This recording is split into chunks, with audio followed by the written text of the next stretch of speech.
passé au peuple congolais. Hein? Actuellement, le pays va mal. À Mindouli, soi-disant que la DGS a détruit une moto là-bas et ça crée meute. Aujourd'hui, le peuple congolais est maintenant incertain. Pas de route, pas des infrastructures. Ils disent que le pays n'est pas développé. Je ne sais pas quelle est donc cette formule que les États ou les pays africains doivent équilibrer ou doivent faire pour qu'aujourd'hui qu'on reconnaisse que l'Afrique n'est pas développée, que l'Afrique est sale, que l'Afrique, je ne sais pas, l'Afrique est comment. Alors que nous savons bien que non, toutes les richesses, je dis bien, qui découlent de l'Afrique vont en Europe.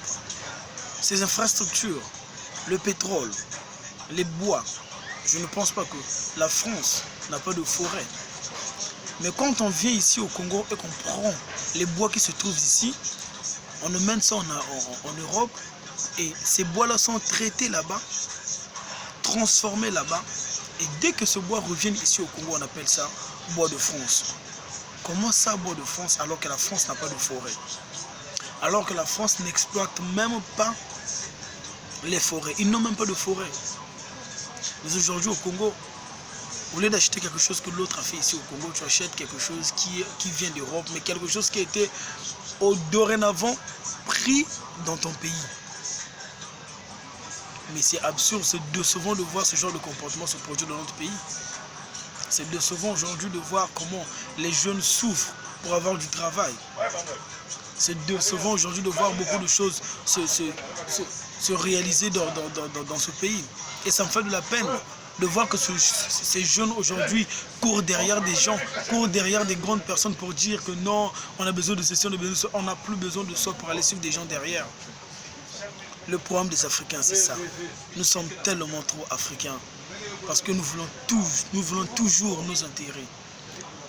La première des choses que les Africains veulent, c'est leurs intérêts. Tout comme l'avait dit Thomas Sankara, chaque fois qu'un Africain achète une arme, il achète toujours une arme contre son frère africain, jamais contre un Européen.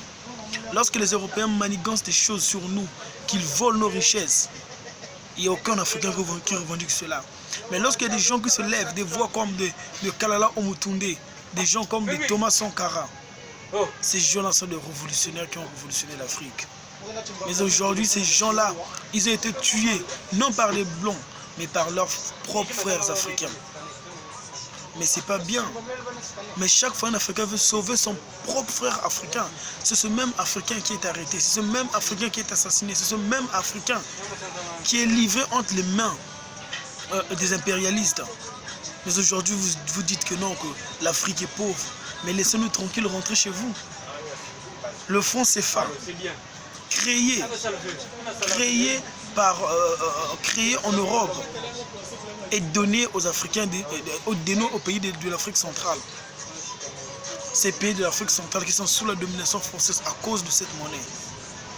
Mais aujourd'hui, c'est pitoyable de voir comment les gens souffrent. Et ce n'est pas quelque chose qu'on peut s'étonner. C'est un fait. Donc c'est ce que j'avais à dire, c'est que prenons conscience. Ici dans mon pays, pas de travail, pas de route, rien ne marche vraiment. Et nous sommes vraiment dans l'impatience, tout comme l'avait dit, si je ne me trompe pas, Platon ou Aristote, que les mots ne se seront donc pas pour les humains, avant que la race des purs et authentiques philosophes n'arrive au pouvoir, ou que par une grâce divine, le chef de cité ne se mette à philosopher véritablement. Donc ce qui revient à dire que les choses de ce monde qui ont été créées par Dieu, il n'y a que Dieu qui peut venir arranger ces choses lui-même.